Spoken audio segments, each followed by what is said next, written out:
Welcome back. સુરતથી સમાચાર સામે આવી રહ્યા છે કે જ્યાં લિંબાયતમાં ભંગારના ગોડાઉનમાં આગ લાગવાનો બનાવ સામે આવ્યો। ભંગાર અને યાનના સામાનમાં આગનો બનાવ સામે આવ્યો છે। ફાયર વિભાગની 3 ગાડીઓ ઘટના સ્થળે પહોંચી હતી। આગ પર કાબુ મેળવવા માટે પ્રયાસો હાથ ધરાયા। આગ લાગવા પાછળનું કારણ હજુ પણ અકબંધ છે। તો આ બનાવ સામે આવી રહ્યો છે સુરત શહેરમાંથી કે જ્યાં લિંબાયતમાં ભંગારના એક ગોડાઉનમાં ભીષણ આગ ફાટી નીકળી હતી। ભંગાર અને યાનના સામાનમાં ભારે નુકસાન થયું છે અને ફાયર વિભાગની 3 ગાડીઓ પણ ઘટના સ્થળે પહોંચી ગઈ છે અને આગ બુઝાવવા માટે કવાયત હાથ ધરાઈ।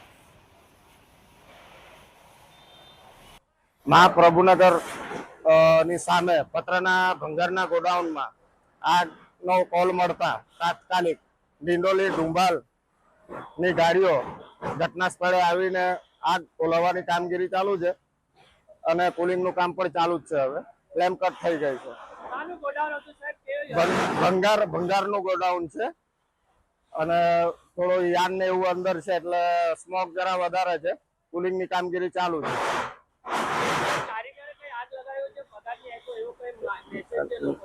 ના, એવો હમણાં હાલમાં તો કોઈ મેસેજ મળ્યો નથી, પણ લાગે છે કે પાછળ ટ્રાન્સફોર્મર છે, કદાચ શોર્ટ સર્કિટ।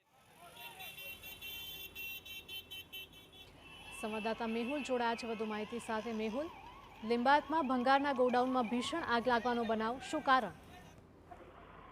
જી બિલકુલ, સુરત શહેરમાં વધુ એક આગની ઘટના સામે આવી હતી। સુરતના જે લિંબાયત વિસ્તાર છે ત્યાં એક ભંગારનું ગોડાઉન હતું, તેમાં અચાનક આગ લાગતા જે સુરત શહેરની ફાયર ટીમો છે તે તાત્કાલિક દોડી ગઈ હતી અને પાણીનો મારો ચલાવી આ આગને જોકે કયા કારણોસર આગ લાગી તે ચોક્કસ જાણવા મળ્યું નથી, પણ શોર્ટ સર્કિટના કારણે આ આગ લાગી હોવાનું અનુમાન છે। આ જે ગોડાઉન છે તેમાં ભંગાર અને યાનનો જથ્થો હતો, જેને લઈને ધુમાડાના ગોટે ગોટા દૂર દૂર સુધી જોવા મળ્યા હતા। જે નજીકમાં રહેતા જે લોકો છે તેઓ પણ ભયમાં મુકાયા હતા। જોકે ગણતરીના સમયમાં જ આગ પર કાબુ આવી જતા સૌ કોઈએ રાહતનો શ્વાસ લીધો છે। જે ભંગાર ગોડાઉન માલિક છે તેને મોટું આર્થિક નુકસાન પણ વેઠવાનો વારો આવ્યો છે।